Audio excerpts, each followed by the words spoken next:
계시록 2장 1절 제가 먼저 읽습니다. 에베소 교회의 사자에게 편지하라. 오른손에 있는 7별을 붙잡고 7 금촛대 사이를 거니시는 이가 이르시되,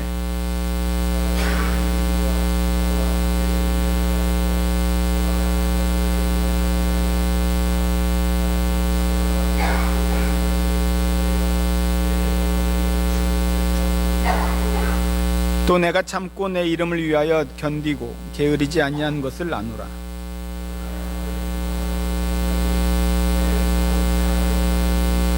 그러므로 어디서 떨어졌는지를 생각하고 회개하여 처음 행위를 가지라. 만일 그리하지 아니하고 회개하지 아니하면 내가 내게 가서 내 촛대를 그 자리에서 옮기리라.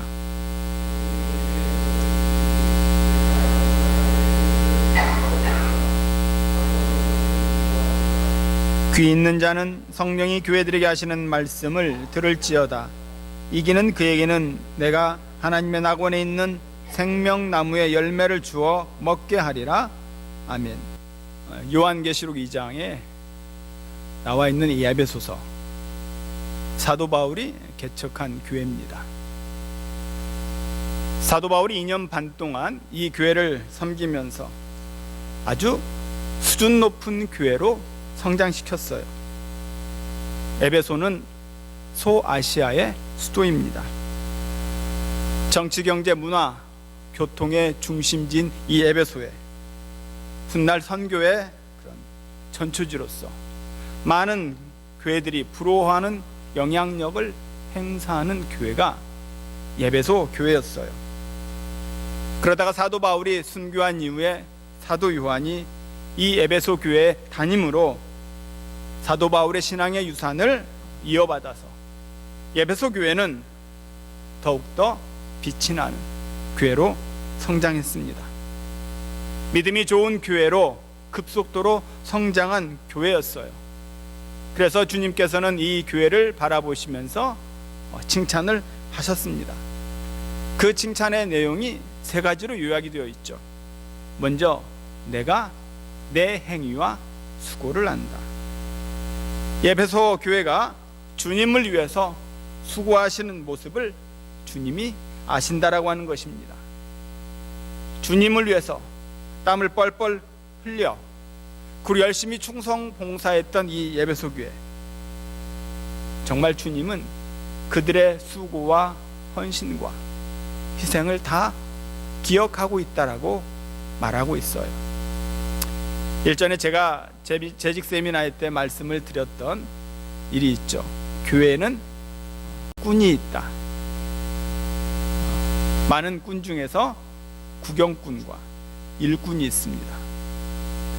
구경꾼은 교회를 그저 바라만 보고 있는 분들이 있죠. 그에 반해서 일꾼은 어디에 무슨 일을 없나라고 찾으면서 열심히 교회를 섬기는 분들입니다. 이처럼 에베소 교회는 일꾼들이 차고 넘쳤다라고 하는 것이에요. 조금 잘하면 우쭐대는 그런 교회가 아니라 낮아지고 부족하지만 서로 아껴주고 챙겨주는, 서로의 등을 긁어주는 헌신을 다하는 교회가 에베소 교회였음을 주님은 기억하고 있다라고 말씀하고 있습니다. 뿐만 아니라 6절에 너가 니골라당의 행위를 미워하는도다 라고 말씀하셨어요. 이것을 주님께서도 미워했다라고 이야기하고 있습니다. 니고달라당이라면 지금 말하는 이단이에요. 바로 한 번 예수를 믿으면 구원을 받기 때문에 어떻게 생활해도 상관이 없다.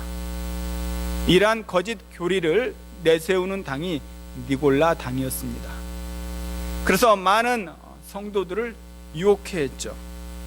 성도들을 조롱하고 선동하는 집단이 바로 이 니골라 당이었는데, 그 니골라 당의 그런 거짓된 교리에 흔들리지 않고 참 진리 안에서 교회를 지킨 이 에베소 교회를 주님이 칭찬하고 있습니다.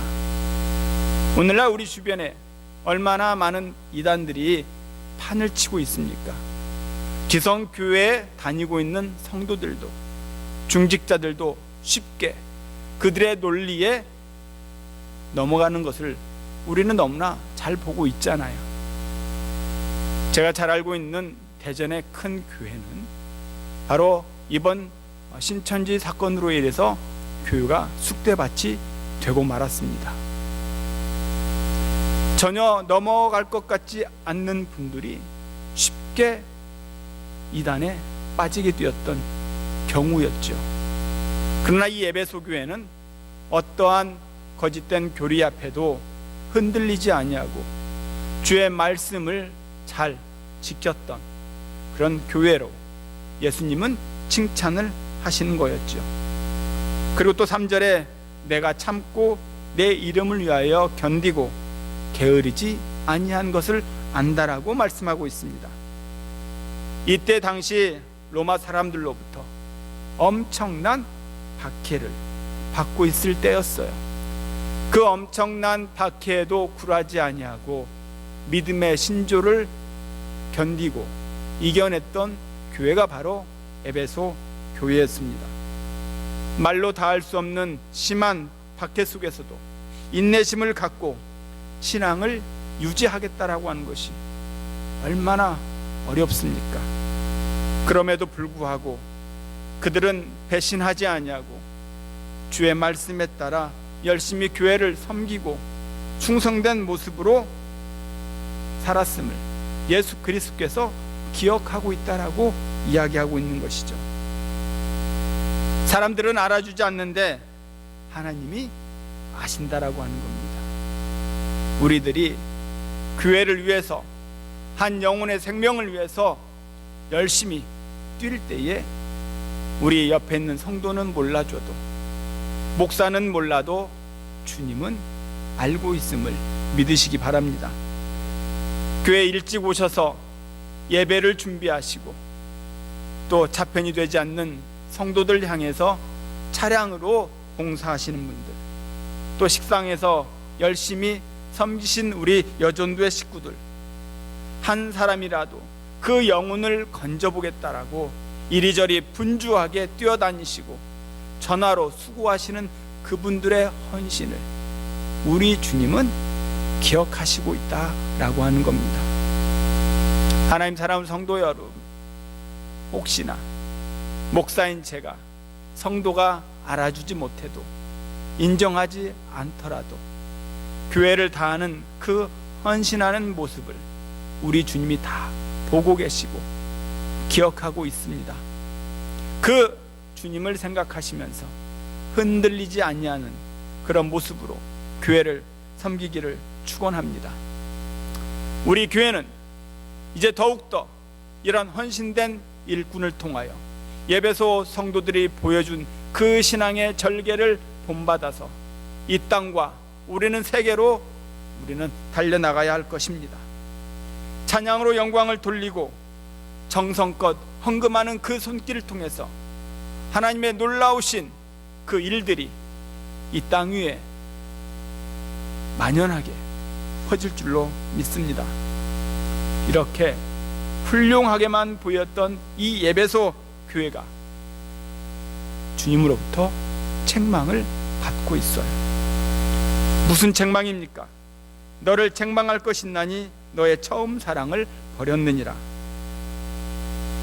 그러므로 어디서 떨어졌는지를 생각하고 회개하여 처음 행위를 가지라. 만일 그리하지 아니하고 회개하지 아니하면 내가 내게 가서 내 촛대를 그 자리에서 옮기리라. 우리 주님이 하신 말씀이에요. 이 얼마나 비극적인 말씀입니까? 자신들은 신앙생활을 잘하고 최고로 교회를 섬겼다라고 자부하고 있는데 눈을 보니 예수께서 책망 받을 것이 있다라고 지적해 주는 것이에요. 에베소 교회는 봐도 바울 사도가 개척해서 수준 높은 신앙으로 자라가며 성경 중심의 생활을 했던 곳입니다. 사도 요한이 밤모습에 유배 당하면서도 철저하게 믿음을 가르쳤던 교회가 바로 주님으로부터 책망을 받고 있는 건데, 그 책망의 내용이 처음 사랑을 버렸다라고 하는 것이에요. 쉽게 말하면 순수한 신앙을 버렸다 이겁니다. 예수님이 정작 우리들에게 원하는 것은 무엇이겠습니까? 여러분들에게 늘 말씀해 주고 있는 것이 무엇입니까? 열심히 일해라, 참고 인내하고 이단자들을 배척하는 것을 원하고 있습니까? 물론 그러한 것들을 원하고 있어요. 그러나 주님이 정녕 원하시는 것은 처음 사랑을 원하고 있습니다. 처음 그 순수한 사랑을 원하고 있어요. 우리는 지난날에 찬송가 405장을 너무나 많이 즐겨 불렀습니다. 나 같은 죄인 살리신, 여러분들 이 찬양을 들으면서 우리는 얼마나 가슴의 뜨거움을, 찡함을 느꼈습니까? 그런데 이런 찬양을 드려도 요즘 우리의 가슴은 어때요? 냉랭하지 않습니까? 감격이 없습니다. 그러니 눈물이 메말랐어요. 첫사랑이 식어버렸습니다. 우리는 이 첫사랑을 회복을 해야 돼요. 어떤 식으로 우리가 이 첫사랑을 회복을 해야 합니까? 먼저 우리는 예배로서 회복해야 합니다. 요한복음 5장을 보면 베데스다 연못가에서 예수님이 38년 된 병자를 고치는 사건이 나오죠. 성경에 나오는 기적들은 여러 가지 의미를 담고 있습니다. 가나 혼인잔치에서 물이 포도주로 변화시킨 것은 바로 본질을 변화시킬 수 있는 분이 예수라고 하는 것을 보여주고 있는 것이죠. 예수님은 질적인 변화에 관심이 있습니다. 또 오병이어의 기적은 어떻습니까? 양을 변화시킬 수 있는 분이 예수임을 보여주고 있는 것이에요. 양적인 변화도 강조하고 있습니다. 그러면 이 베데스다 연못가의 이 기적은 무엇을 의미하고 있을까요? 예루살렘의 양문 곁에 있었던 이 사건, 예루살렘에는 큰 사대문이 있습니다. 망대문이 있고 분문이 있고 샘문이 있고 양문이 있어요. 북쪽에서 성전으로 들어가는 그 문이 바로 양문인데, 제물인 양과 염소를 가지고 들어가는 문이 양문입니다.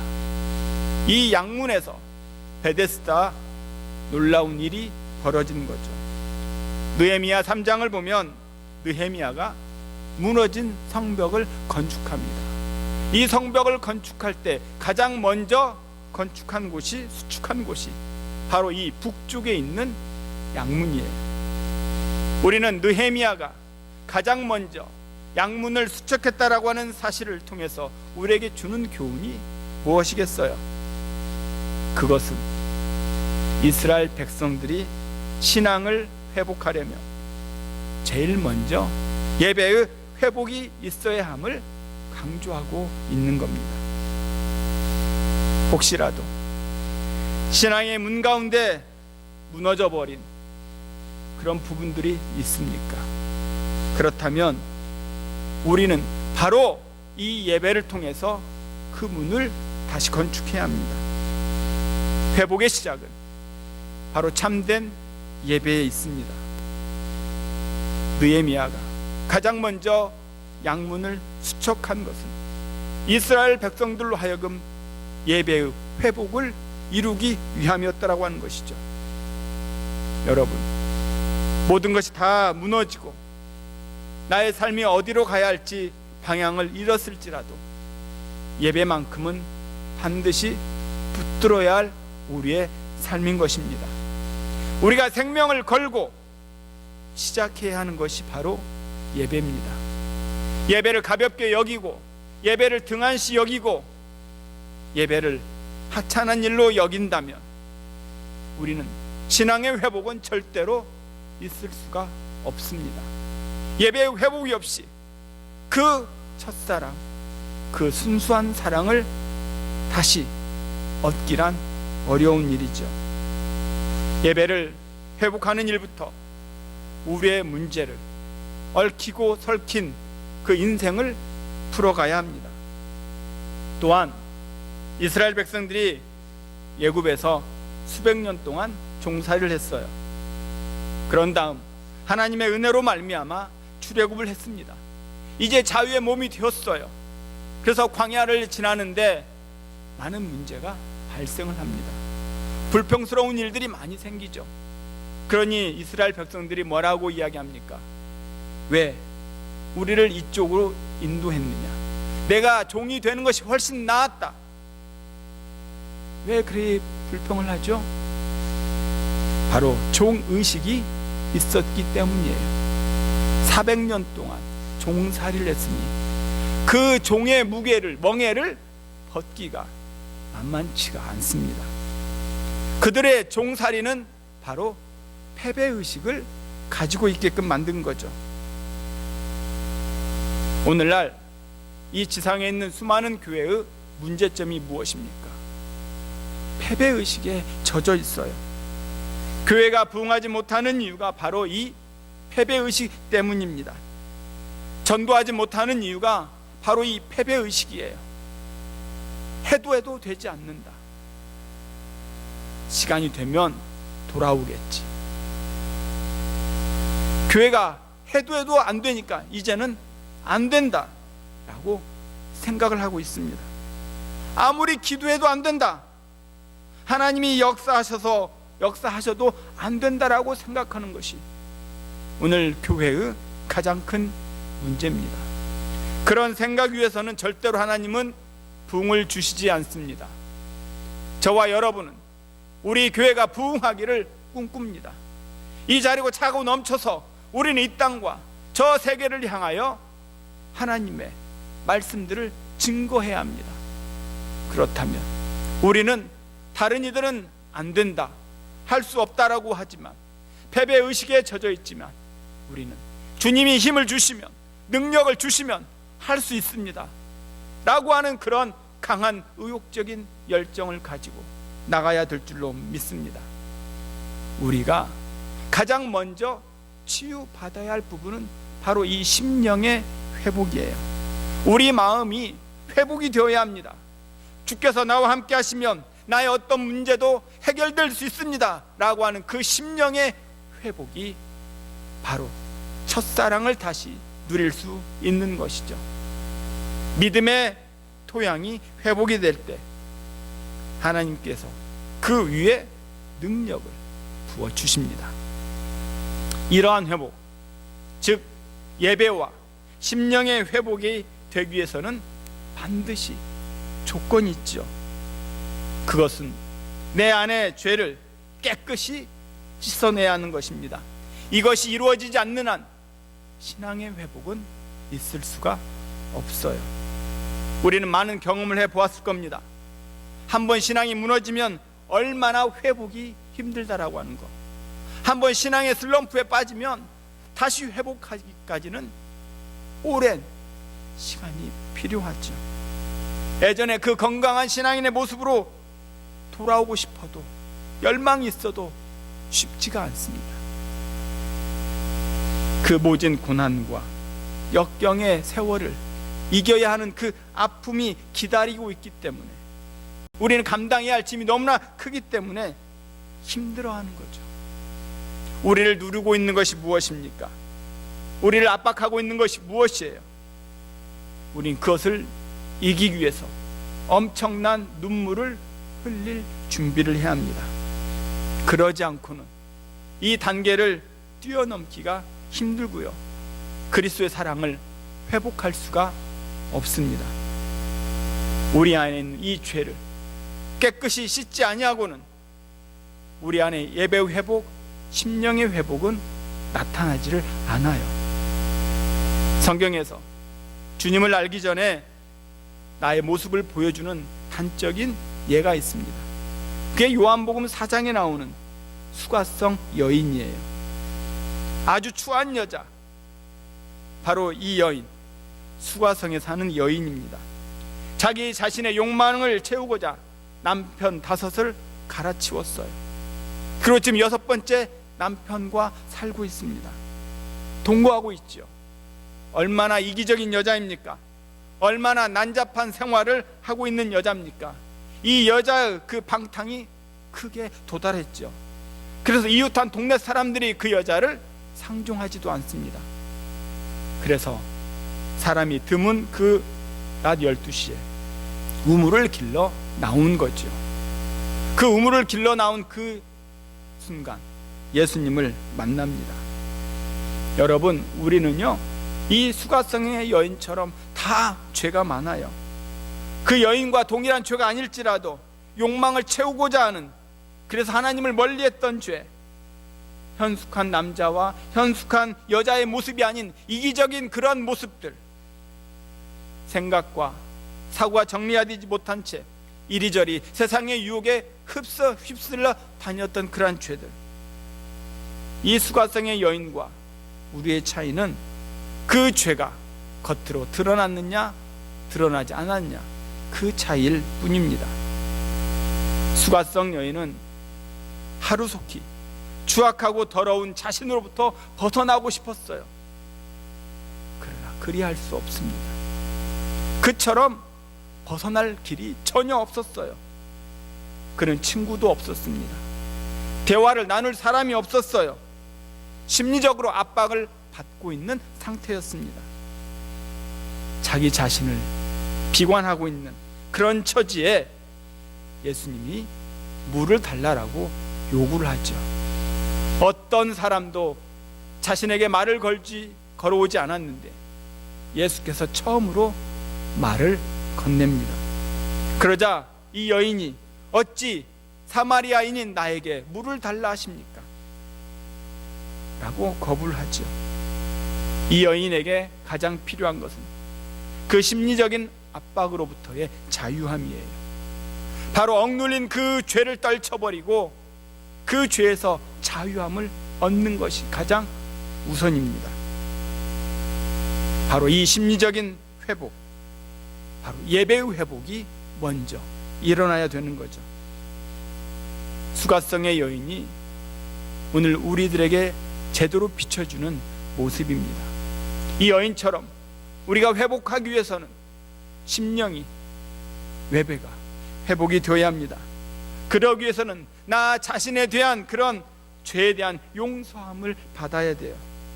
이렇게 방탕한 여인까지도 만나주시는데 우리가 예수 그리스도께 나아가면 우리의 모든 죄를 사하시고 용서해 주십니다. 그러니 우리는 소망이 있는 거죠. 예수께서는 어떤 악을 저지른 자라도 그를 사랑하고 구원해 주십니다. 기독교에는 없는 단어가 있어요. 바로 포기입니다. 기독교에는 포기라는 단어가 있을 수 없습니다. 예수님의 사랑은요 절대 포기치 아니합니다. 끝까지 추적하는 사랑이세요. 이사야서 1장 8절을 보니까 하나님의 그 추적하는 사랑, 하나님의 그 용서하시는 사랑에 대해서 이렇게 이야기합니다. 여호와께서 말씀하시되 오라 우리가 서로 변론하자. 너희 죄가 주홍 같을지라도 눈과 같이 휘어질 것이요 진홍같이 붉을지라도 양털같이 되리라. 예수님 앞에 나오기만 하면 다 용서함을 받습니다. 과거의 삶이 어찌 되었든지 예수님의 보혈로 말미암아 깨끗이 씻은 바 되면 양털과 같이 휘어진다라고 이야기하고 있는 것이에요. 이것이 바로 복음입니다. 과거의 삶이 어찌 되었든지 예수 그리스도의 십자가 앞에 나옴으로 우리 모두는 눈과 같이 휘어지고 양털과 같이 깨끗해지는 은혜를 체험할 수 있기를 바랍니다. 주님의 용서가 회복을 위한 첫 걸음이에요.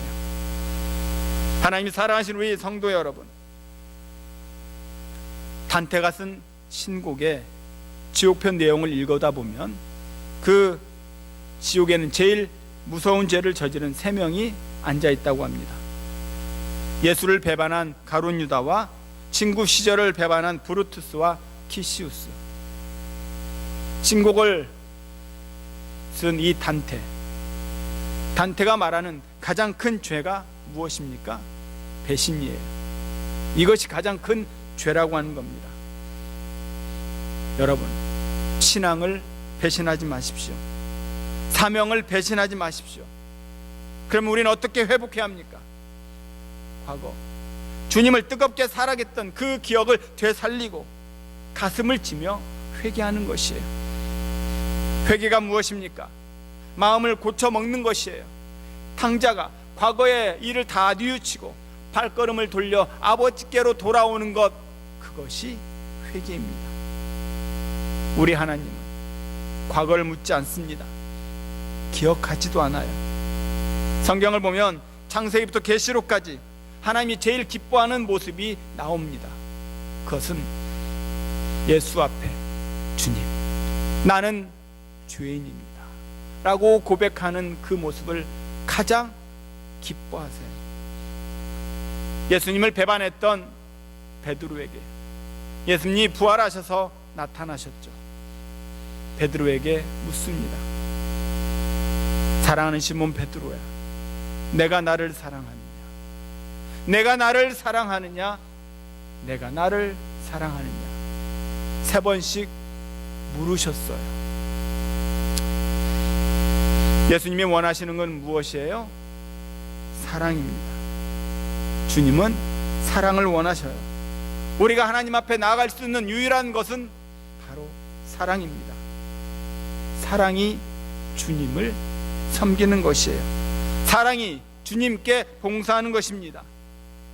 주님의 일은 사랑으로 하는 것이에요. 힘으로 하는 것이 아니고, 능으로 하는 것이 아니고, 재능으로 하는 것이 아니고, 학식으로 하는 것이 아니라 사랑으로 하는 것입니다. 사랑으로 할 때 우리는 절대 교회를 떠나지 못하지요. 사랑으로 할 때 우리 안에 있는 은혜가 메마르지 않습니다. 주의 은혜로 죄를 이기시기를 바랍니다. 주의 사랑으로 심령이 새로워지기를 바랍니다. 주님 주신 그 사랑으로 예배의 회복이 일어나기를 원합니다. 그 첫사랑, 잃었던 첫사랑을 다시 찾으심으로 인해서 예배의 회복과 심령의 회복으로 죄를 이기시고 자유함을 받아서 주님의 허락하신 그 놀라운 일들을 함께 감당할 수 있는 저와 여러분 될 수 있기를 주의 이름으로 축원합니다.